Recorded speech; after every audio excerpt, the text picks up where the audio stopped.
Programa ricardoholandini.net.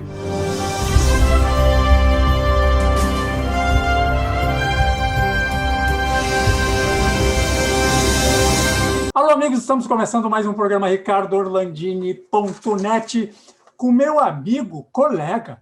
Trabalhamos juntos um bom tempo na Rádio Pampa. Jorge Antônio Dornelles Carpes, mais conhecido por todo mundo, né, como Cassiá Carpes, do futebol, né, da Câmara dos Vereadores e como deputado estadual, né, Cassiá? Tudo bem, Orlandino? Um grande prazer falar contigo. É verdade, muita gente, mas como é que o Cassiá é Jorge Antônio, né? Isso foi um apelido. Sabe que o interior, eu sou de São Borja, o interior, apelido, quando dá para pegar, pega mesmo. E eu aprimorei, porque quando eu era criança, né, eu morava em frente a uma vila militar, e a gente, no interior, ia caçar muito, né? E eu, guri, dizia, vamos caçar, vamos caçar. Aí, como ali na vila militar tinha um campinho de futebol, a maioria não sabia meu nome, começaram, bota o Cassiá, chama o Cassiá, bota o Cassiá. Então, acabou pegando esse apelido Cassiá, que é bem diferente do meu nome, mas é uma marca que, quando os outros falam em marketing hoje, eu fico me lembrando quando eu comecei na escola, eu era o capitão da equipe do Colégio Estadual de São Borja, e tu deve se lembrar bem, tinha um tênis branco, Germade, era o nome. Tá? Claro que lembro, claro que lembro. É, isso. E ele, para futebol salão, era muito bom, porque o bico era meio quadradinho, até para dar aquela época a bola era muito pesada, salão. Aí, consequentemente, para dar bico, tu tinha que ter esse biquinho quadrado, não podia ser muito redondo. E ali eu escrevi no lado de fora dos dois pés, Cassiá engarrafar assim com caneta. Tá? E ali pegou. Quer dizer, o marketing eu já fazia com 16 anos, 17 anos. Então, naturalmente, o bota o Cassiá acabou consolidando na escola, verdadeiramente. O Cassiá, quando é que tu efetivamente começou no futebol profissional? Eu comecei em 1974, porque antes, lá em São Borja, tinha um time do Cotrissal Atlético Clube, vice-campeão estadual de amadores. Naquela época, se lembra, do estadual de amadores era muito forte, né? Jogava em todo o estado, a federação que comandava. Hoje é fraco, eu nem sei se existe até.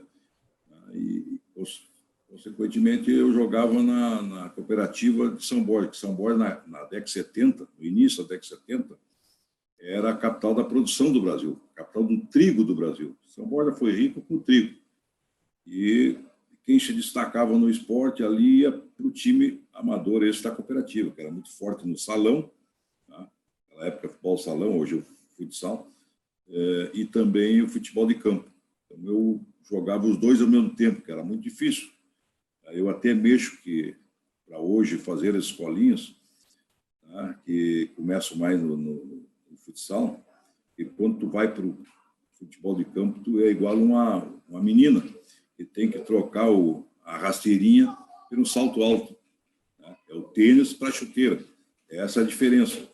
Então, tu tinha que se adaptar. Então, ali, na realidade, eu comecei nesse time amador, que era praticamente com um nível profissional.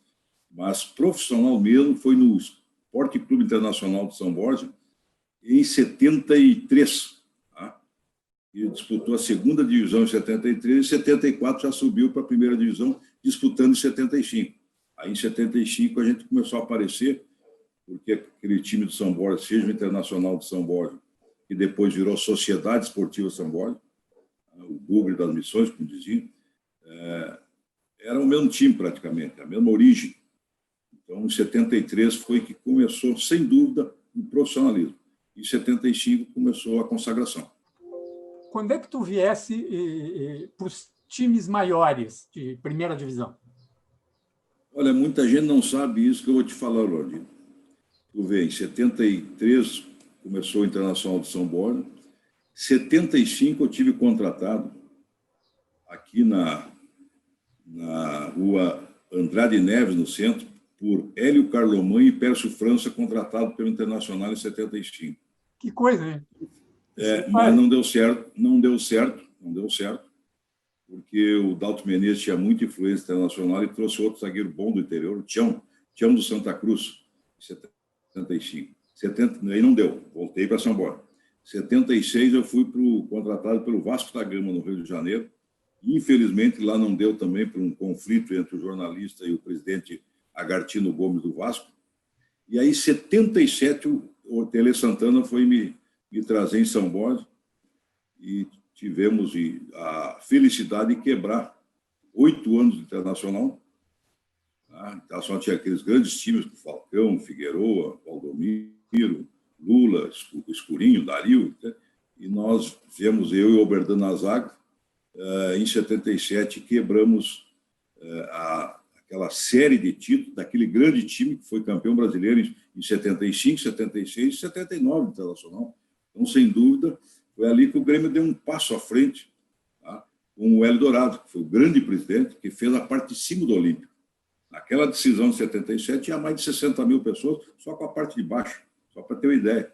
Hoje eles não botam 60 mil num belíssimo estádio. As coisas são diferentes, né? O estádio hoje mais moderno, mas com menos ocupação. Naquela época não era tão moderno e o Olímpico levou ali mais de 60 mil pessoas. Era um momento histórico para o Grêmio de quebrar aquela série de grandes vitórias daquele grande time do Internacional. O Inter, naquele momento, e não foi só uma virada, o Cassiá, tu deve ter percebido isso, que o Inter e o Grêmio começaram a ser times nacionais, porque ninguém dava bola para o Rio Grande do Sul, né? E daí teve uma série de títulos do Inter, uma série de títulos do Grêmio, e tanto o Grêmio e o Internacional começaram a quebrar. Ainda sofre muito com a arbitragem, sofre muito com os cartolas do futebol, né? Porque o que vale é Rio e São Paulo, até hoje, né? Mas foi nesse momento que Inter e Grêmio mostraram que Rio Grande também tinha futebol. É ali grato à visão de Hélio Dourado. Veja que em 81, nessa tolinha aí, o Grêmio foi campeão brasileiro em 81, ainda com Hélio Dourado. O Hélio Dourado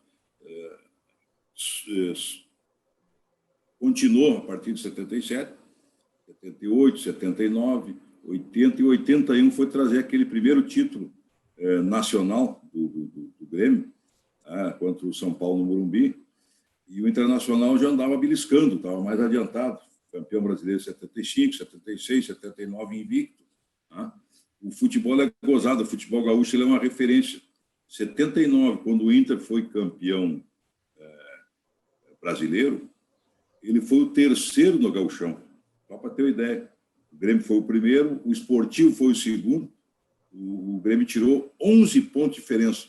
Aí chegou o Enio Andrade e mudou a equipe, fez uma equipe nova e automaticamente fez aquele grande time que foi campeão brasileiro invicto de 79. Trouxe aí o Mário Sérgio e outros grandes jogadores. Então, sem dúvida, a partir da ideia de final de 79, começou a nascer grandes expectativas para a dupla Grenal em nível nacional e internacional. E não foi só os times de futebol, Inter e Grêmio. Nós tivemos aí também os times da Serra que fizeram um grande sucesso Brasil afora nessa época. Sem dúvida. Inclusive, eu tive o privilégio de depois, como treinador, ser treinador do Juventude, num campeonato brasileiro, onde o Juventude se classificou para as finais. Eu peguei só nos jogos finais, que era só no... Muita gente nem se lembra mais disso. Só podia jogar no Olímpico, no Maracanã e no Morumbi, porque o estádio do Juventude, pasmem, hoje para colocar 15 mil pessoas no estádio é muito difícil. O estádio do Juventude não tinha capacidade para 30 mil pessoas. Era o mínimo de um clube que poderia jogar naquele campeonato brasileiro na fase final. Então, ali foi contra São Paulo, Portuguesa, Flamengo, né? E o Juventude fez a maior campanha da história do brasileiro. E não é tanto falado, Orlandino, porque depois o Juventude, não sei se no mesmo ano, um ano depois, foi campeão da Copa do Brasil, contra o Botafogo do Maracanã, onde segurou um resultado de 0-0, em torno de 100 mil pessoas. Então, sem dúvida, tu tem razão, o futebol gaúcho já começava, através da dupla Grenal, depois do Juventude, a galgar outros escalões nacionais, com bons times. O Juventude teve bons times, né? Isso é bom para o futebol gaúcho. Sem dúvida nenhuma. Mas uma coisa que ainda prejudicava e ainda prejudica os times fora do eixo Rio-São Paulo são os grandes patrocinadores, né? Lá eles sempre conseguiram muito dinheiro, né? Então, tu vê hoje o Flamengo é o Flamengo porque tem muito dinheiro. Consegue manter time no meio dessa pandemia quem tem muito dinheiro de patrocinador, porque tu não tem mais bilheteria no estádio, né, Cassiano? Sem dúvida. Agora a gente também tem que entender um pouquinho, não adianta eu acho que a dupla Grenal se deu conta, não adianta só brigar com eles, tinha que fazer time. Tá? Se tu cuidar, o Flamengo tem 20% ou mais de 20% da torcida brasileira. Tá? Então, isso são mais de 40 milhões de torcedores em todo o país. Se der conta, nós estamos aqui no Sul, mas a gente sabe, o Norte e Nordeste foi, né, inflamado de flamenguista, de botafoguense, de fluminense, de vascaíno. Durante muito tempo, a televisão só ia para lá nos jogos. Né? E isso cativava lá o torcedor. Naturalmente, se vai olhar a média, o Corinthians é o segundo, mas o Corinthians está num estado de mais de 40 mil, ou melhor, de mais de 40 milhões de habitantes. Então, tu já larga dali com um percentual alto dele. Então, a televisão sempre se baseou no Rio de São Paulo, procurando beneficiar esses times. Mas no momento que o futebol brasileiro mudou, entrando os gaúchos, os mineiros, principalmente os dois esses, tá? Mais os paranaenses, mais os baianos, mais os pernambucanos, a amplitude foi maior. E os gaúchos sempre organizados, a dupla Grenal sempre com objetivos bons e maiores do que o campeonato gaúcho, começou a crescer e conquistar títulos, e também o Grêmio foi um precursor de olhar muito para a Libertadores, Ronaldinho, né? O Grêmio foi, sem dúvida, o primeiro internacional de olhar, olha, nós precisamos saltar, já que nós temos dificuldade aqui, vamos começar a ganhar Libertadores e Mundiais. E o Internacional foi junto também para a sua grandeza.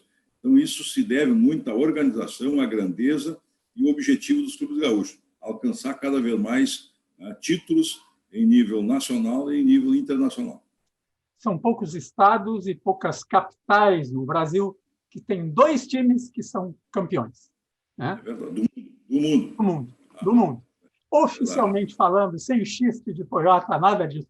A verdade é que o campeonato era de um jeito, passou a ser do outro, mas é o mesmo campeonato da FIFA. Então, mas se você der conta, quero lembrar aqui... Quem é que tem cidade assim? Pois é, e a gente tem que se lembrar que antes, assim mesmo, no tempo do Roberto Gomes Pedrosa, Rio São Paulo, que entrou Robertão, que entrou os gaúchos e os mineiros, parece que foram os primeiros, nós já colocava a gente na seleção brasileira. Sadi, né, Scala, Claudiomiro, né, enfim, o Everaldo, depois campeão mundial em 70. Então, já daqui já surgia grandes jogadores em nível nacional. O Alcindo teve na Copa 66, que era também do Grêmio. Então, na realidade, já pintava aqui grandes valores que foram para grandes clubes nacionais se destacando. Veja que o Santos teve aquele ataque com, né, Dorval, Mengalvo, Coutinho pela IPEP. Mengalvo saiu aqui do Aimoré de São Leopoldo. Então, o Rio Grande do Sul sempre colocou grandes jogadores, seja do interior ou da capital. Hoje existe uma pequena diferença que eu gostaria de lembrar. Aparece muito pouco jogador do interior, mas bastante na dupla Grenal. Naquela época, tu conseguia trazer jogadores do interior para jogar tanto na dupla Grenal como também em grandes clubes do futebol brasileiro. Cassiano, nós vamos fazer um rápido intervalo aqui no programa ricardoorlandini.net, que você assiste nos canais 20 e 520 da NetRS, no Vale dos Sinos, 26 e 526, e em nossas redes sociais. Já voltamos.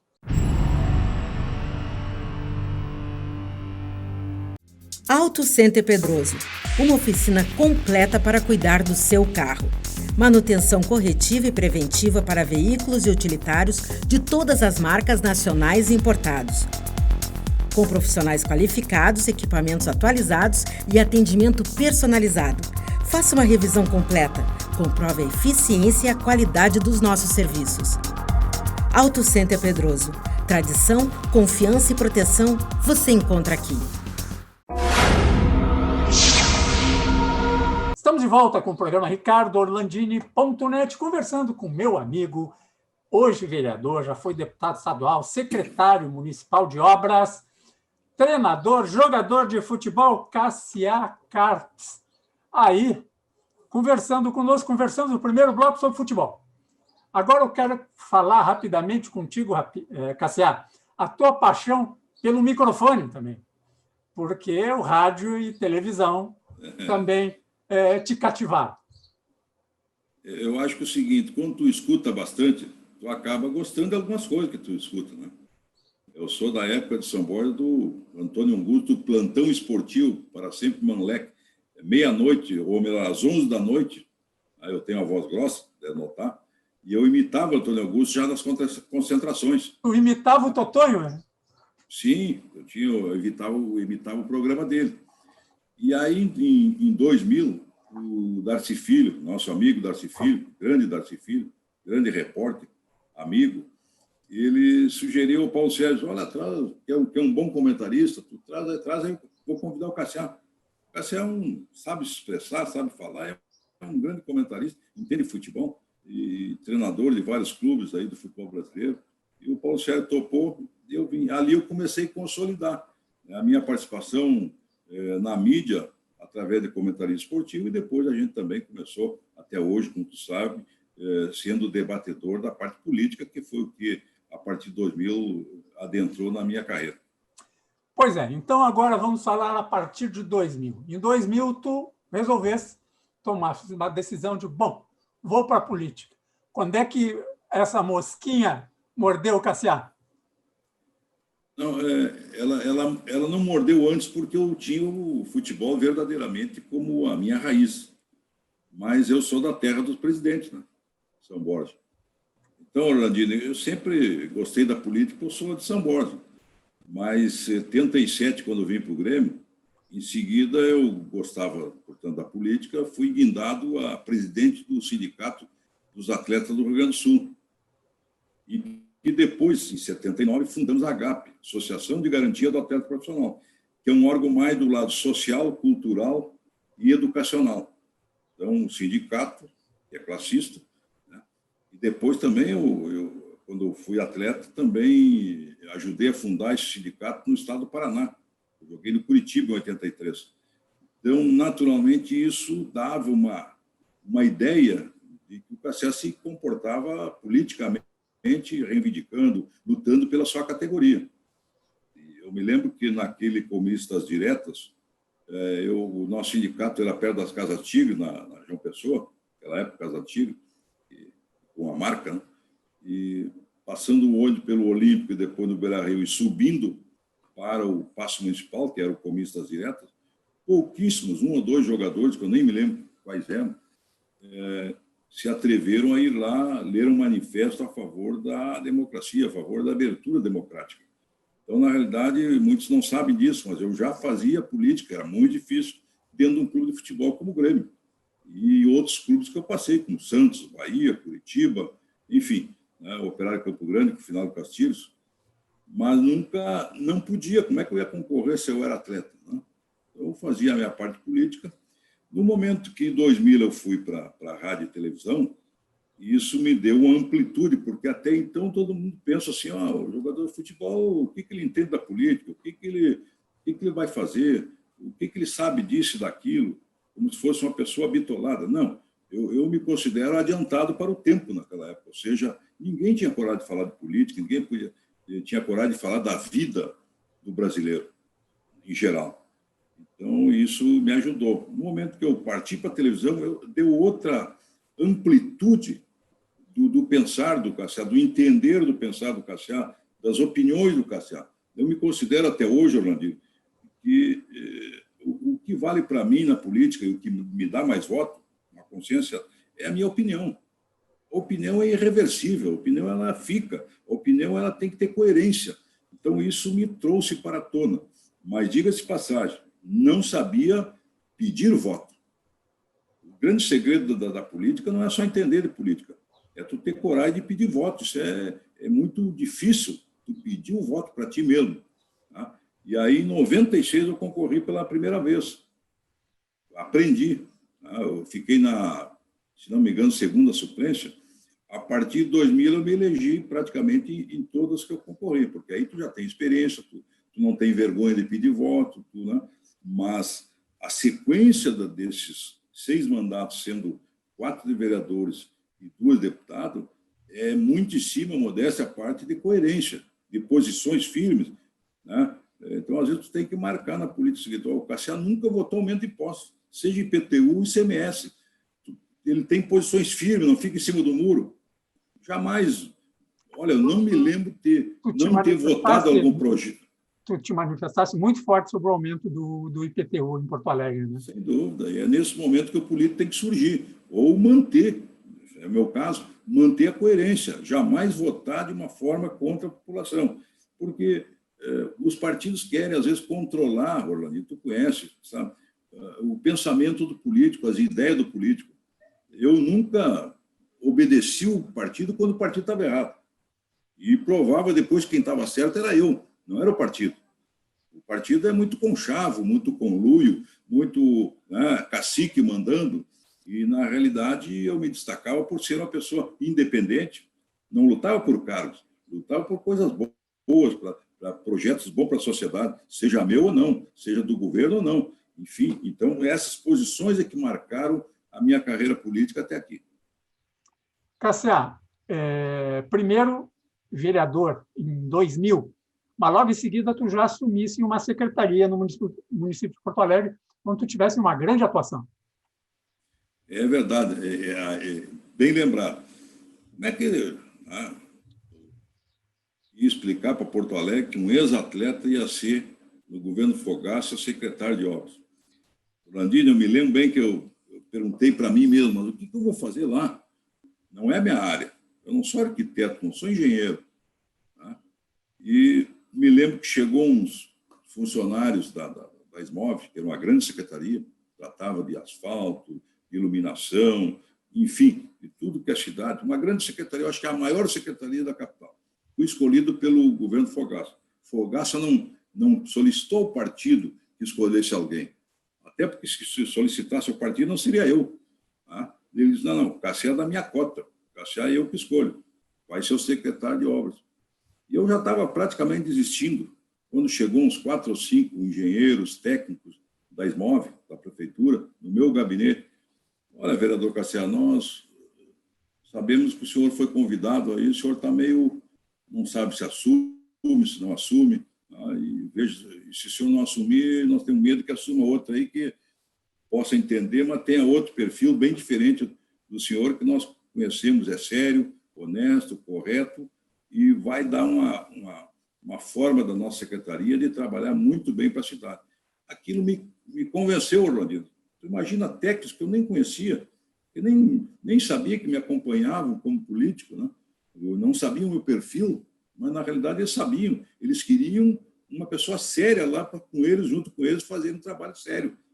Às vezes, o funcionário que se incrimina muito eles, que não faz isso, não faz aquilo, não, é o secretário que é fraco, que não tem competência e não tem liderança para comandar essa gente.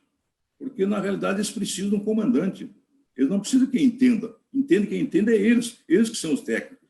Então, eu fui na confiança desses 4, 5 engenheiros arquitetos e, na realidade, tivemos um bom diálogo, fizemos obras. Eu tive a satisfação de ser o grande coordenador da terceira perimetral, que hoje não é mais aquela terceira perimetral, Landir.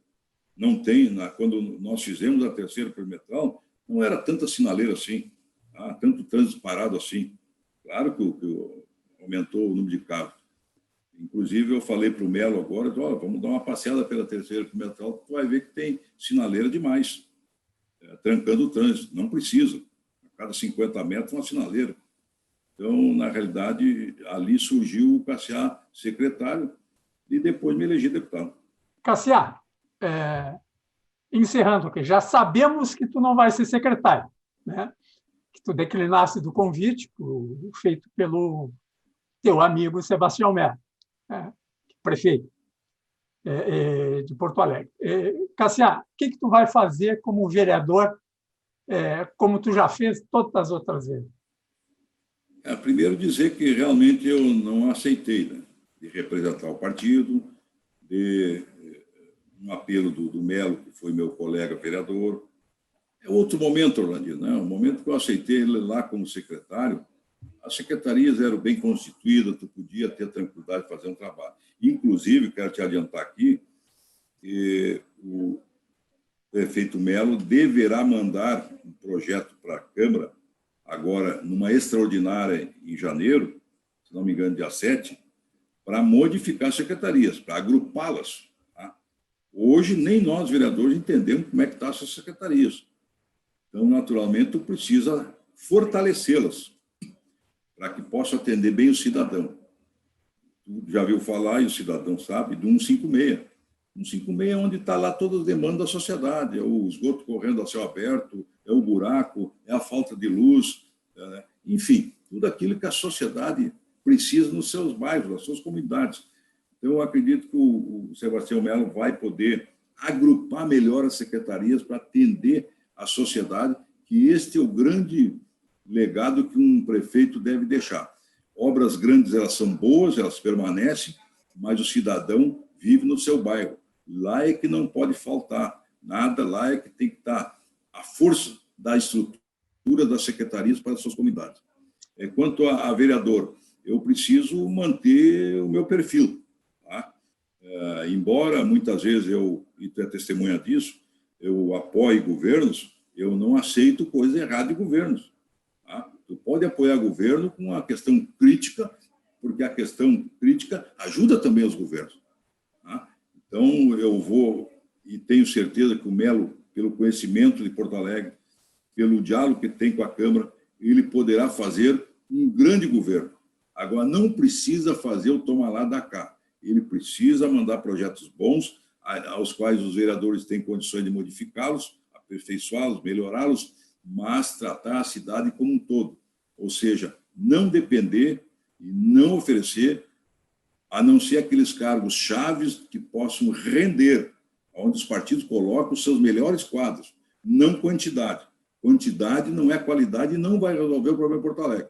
Portanto, o Melo tem que enxugar essa máquina, colocar menos cargos para os partidos e, consequentemente, ter mais qualidade para melhorar todo o sentido da comunidade em relação ao Executivo e ao Legislativo.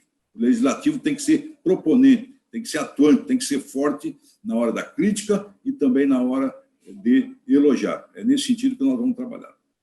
Cassia Carpes, meu amigo, muito obrigado. Um grande abraço para ti. Sucesso nessa tua nova jornada de 4 anos como vereador em Porto Alegre pelo Progressista. Um grande abraço.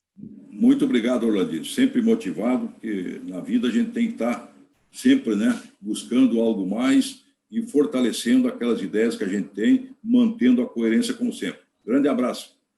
Grande abraço, Cassia. Você assiste o programa ricardoorlandini.net nos canais 20 e 520 na SGS e no Vale do Sino, nos 26 e 526 em nossas redes sociais. Até um próximo programa.